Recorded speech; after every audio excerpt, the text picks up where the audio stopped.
علیہ وسلم ہے کہ جس نے مجھ پر 100 مرتبہ درود پاک پڑھا اللہ تعالیٰ اس کی دونوں آنکھوں کے درمیان لکھ دیتا ہے کہ یہ نفاق اور جہنم کی آگ سے آزاد ہے اور اسے بروز قیامت شہداء کے ساتھ رکھے گا۔ سبحان اللہ، صلو علی الحبیب صلی اللہ تعالی علی محمد صلی اللہ علیہ وآلہ وسلم۔ پیارے پیارے اور محترم اسلامی بھائیوں، تھوڑی دیر کا مختصر یہ بیان اللہ تبارک و تعالی کی رضا پانے اور ثواب کمانے کی نیت سے سماعت فرمائیے گا۔ یہ بات ہمیشہ یاد رکھیں کہ بندہ مومن جو بھی نیک کام کرتا ہے، جو بھی ثواب کے کام کرتا ہے، تو ثواب تب ہی اسے ملتا ہے کہ وہ ثواب کی نیت سے کرے۔ جو بھی اچھا کام، نیک کام جو ہوتا ہے، عبادت جتنی بھی ہوتی ہے، ہماری جو بھی عبادتیں کرتے ہیں، جو بھی ہم عمل کرتے ہیں، تو ہمارے عمل کا دار و مدار ہماری نیتوں پر ہے نا۔ تو اب یہ تھوڑی دیر کی محفل ماشاءاللہ عز و جل یہاں پر سجائی گئی تو یقیناً یہ ثواب کی محفل ہے، نیکی کمانے کا ایک ماشاءاللہ ایک ذریعہ ہے۔ تو ثواب کی نیت سے اگر بیٹھیں گے تو انشاءاللہ ثواب بھی ملے گا، کیونکہ علم دین کی محفل میں بیٹھنا یہ ثواب ہے۔ ان کی کتابوں میں آتا ہے، روایتوں میں آتا ہے کہ علم دین حاصل کرنا سب سے افضل عبادت ہے۔ سب سے افضل عبادت میں علم دین کا نام جو ہے کہ شامل ہے۔ علم دین سب سے افضل عبادت ہے، لہٰذا یہ ایک اہم ترین عبادت کے لیے ہم یہاں جمع ہوئے ہیں۔ تھوڑی دیر کے بیان کے بعد انشاءاللہ پھر فاتحہ خوانی اور صلاۃ و سلام اور دعا کا سلسلہ ہو جائے گا۔ تو آپ تمام اسلامی بھائی اچھی نیتوں کے ساتھ انشاءاللہ بیان سنیں گے تو علم دین بھی سیکھنے کو ملے گا اور انشاءاللہ عز و جل برکتیں بھی ملے گی۔ ایک بار درود پاک پڑھ لیں، اللہم صلی اللہ علی محمد صلی اللہ علیہ وسلم، صلاۃ و سلام علیک صلی اللہ تعالی علیہ وآلہ وسلم۔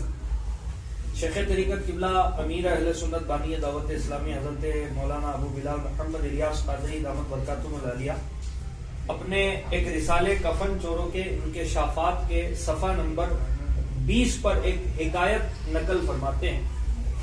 لکھتے ہیں کہ ایک شخص کی بہن فوت ہو گئی، جب وہ اسے دفن کر کے لوٹا تو یاد آیا کہ رقم کی جو تھیلی تھی وہ تو قبر میں ہی گر گئی۔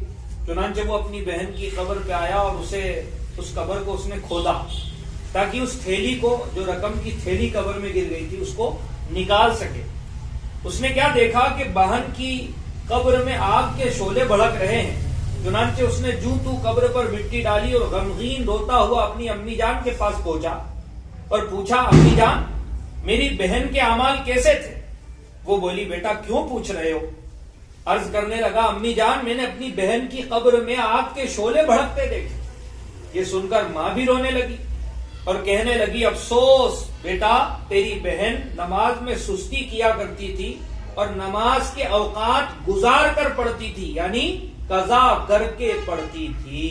پیارے پیارے اسلامی بھائیوں، یہاں ایک مسئلہ سماعت فرما لیجئے کہ اس عبرتناک حکایت سے معلوم ہوتا ہے کہ نماز میں سستی کرنا یہ بہت بڑا گناہ ہے اور عذاب قبر کا سبب ہے۔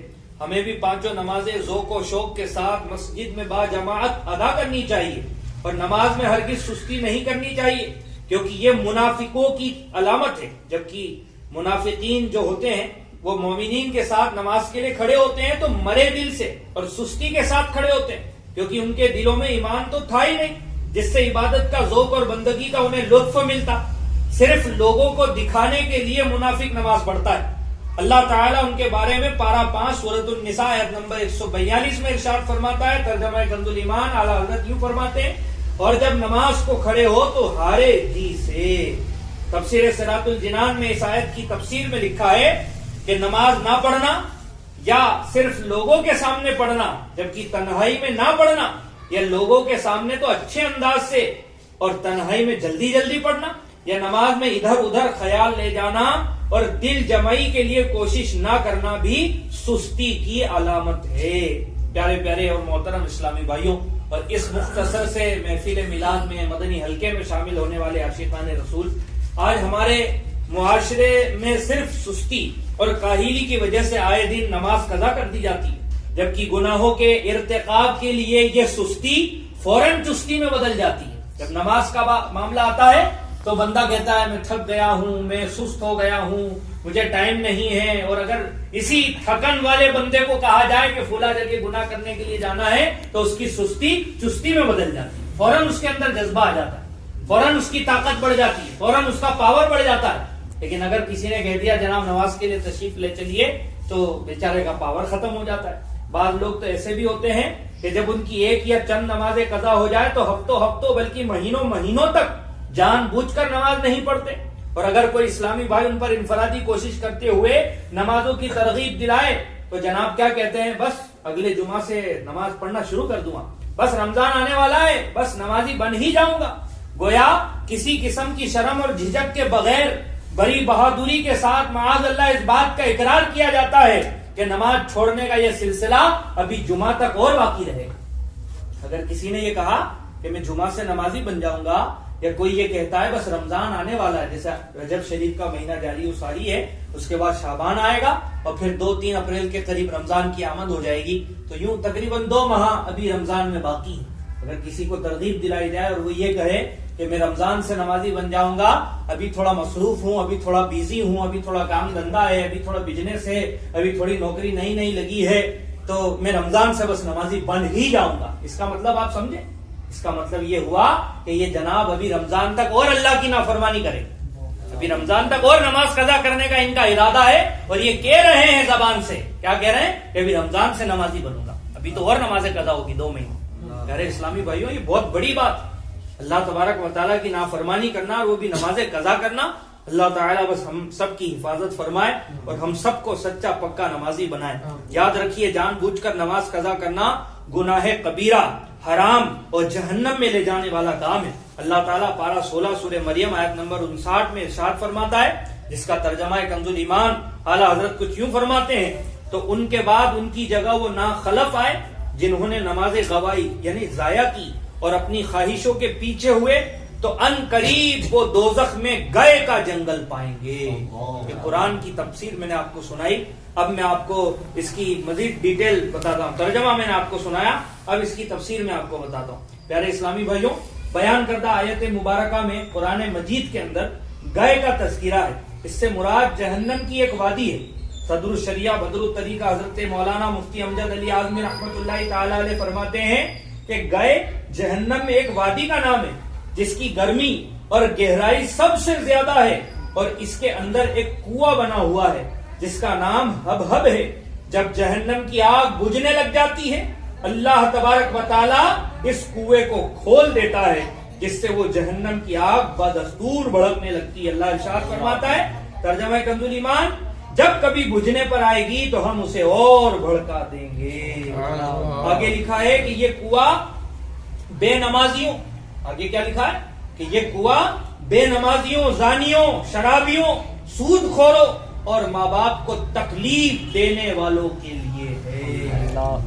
یہ میں نے جو آپ کو بات پڑھ کر سنائی، یہ قرآن مجید کی آیت کا ترجمہ اور اس کی تفسیر سنائی ہے نا، یہ میں اپنی طرف سے تو کوئی بات نہیں کہہ رہا، یہ قرآن مجید کے اندر جس پہ ہم ایمان لائے ہیں، جس کو ہم مانتے ہیں، مسلمان کہتے ہی تو اسے ہے نا، کہ جو قرآن پر ایمان لایا، جو قرآن کی آیتوں کو مانتا ہے۔ اگر کوئی یہ کہہ دے کوئی مسلمان کہ میں قرآن کی اس آیت کو نہیں مانتا یا میں قرآن کے اس احکام کو نہیں مانتا، تو پھر وہ مسلمان نہیں رہے گا۔ وہ مسلمان کیسے رہے گا؟ قرآن کی اگر کسی ایک آیت کا بھی کسی نے انکار کر دیا تو وہ مسلمان نہیں رہے گا۔ تو آج میں اور آپ غور کریں کہ جس نبی صلی اللہ علیہ وسلم کا ہم نے کلمہ پڑھا ہے اور جس اللہ کو ہم ایک مانتے ہیں، اسی کا فرمان میں آپ کو پڑھ کر سنا رہا ہوں۔ تو آج اگر میرے کانوں میں اللہ کا فرمان سنایا جا رہا ہے پڑھ کر، اور باقاعدہ قرآن کی ترجمہ اور اس کی تفسیر بتائی جا رہی ہے، قرآن غلط نہیں کہتا، قرآن میں جو لکھا ہے وہ حق لکھا ہے نا، قرآن میں جو لکھا ہے وہ صحیح لکھا ہے۔ کیا لکھا ہے کہ گئے نامی ایک وادی ہے جس کی گرمی سب سے زیادہ ہے، اور اس میں ایک کنواں بنا ہوا ہے جس کا نام ہب ہے۔ اور یہ کنواں کب کام آتا ہے؟ جب جہنم کی آگ کم ہو جاتی ہے تو اس کو بھڑکانے کے لیے اس کنویں کو کھول دیا جاتا ہے۔ آپ اندازہ لگائیے کہ کتنا خطرناک یہ کنواں ہوگا، اس کی گرمی کتنی خطرناک ہوگی، اور اس کنویں کے اندر ان لوگوں کو ڈالا جائے گا جو بے نمازی ہوں گے، جو سود خور ہوں گے، جو شرابی ہوں گے، زانی ہوں گے، ماں باپ کو تکلیف دینے والے ہوں گے۔ آج میں اور آپ غور کریں کہ اگر میں بھی اگر نمازیں نہیں پڑھتا، میں بھی اگر گناہوں میں مبتلا رہتا ہوں، اللہ نہ کرے آج اگر ہمیں موت آ جائے، ہے ممکن ہے آج موت آ جائے، آج اگر ہمیں موت آ جائے اور اللہ تعالی ناراض ہو جائے اور اس کنویں کے اندر اگر ہمیں ڈال دیا جائے تو ہمارا کیا بنے گا؟ اللہ تبارک و تعالیٰ سے ہمیں عافیت کا سوال کرنا چاہیے، اللہ کی بارگاہ میں ہمیں توبہ کرنی چاہیے اور نمازوں کی سچی پکی نیت کرنی چاہیے۔ پیارے پیارے اسلامی بھائیوں، آگے لکھا ہے کہ جہنم کا سب سے ہلکا عذاب کیا ہے؟ اس بارے میں فرمان مصطفیٰ صلی اللہ علیہ وسلم سنیے، جس کو جہنم کا سب سے ہلکا عذاب دیا جائے گا اسے آگ کی جو آئے گی، جس سے اس کا دماغ ایسے کھولے گا جیسے تانبے کی پتیلی کھولتی ہے۔ وہ سمجھے گا کہ سب سے زیادہ عذاب مجھ پر ہی ہو رہا ہے، حالانکہ اس پر سب سے ہلکا عذاب ہو رہا ہوگا۔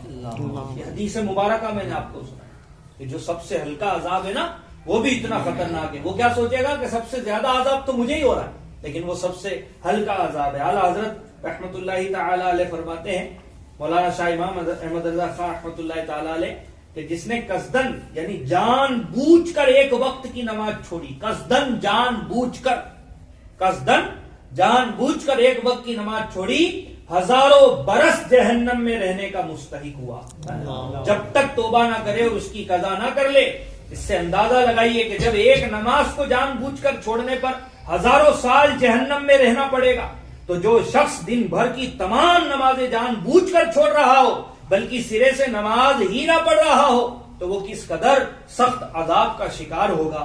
یاد رکھیے، جان بوجھ کر نماز چھوڑنے والے سے خود شیطان بھی پناہ مانگتا ہے۔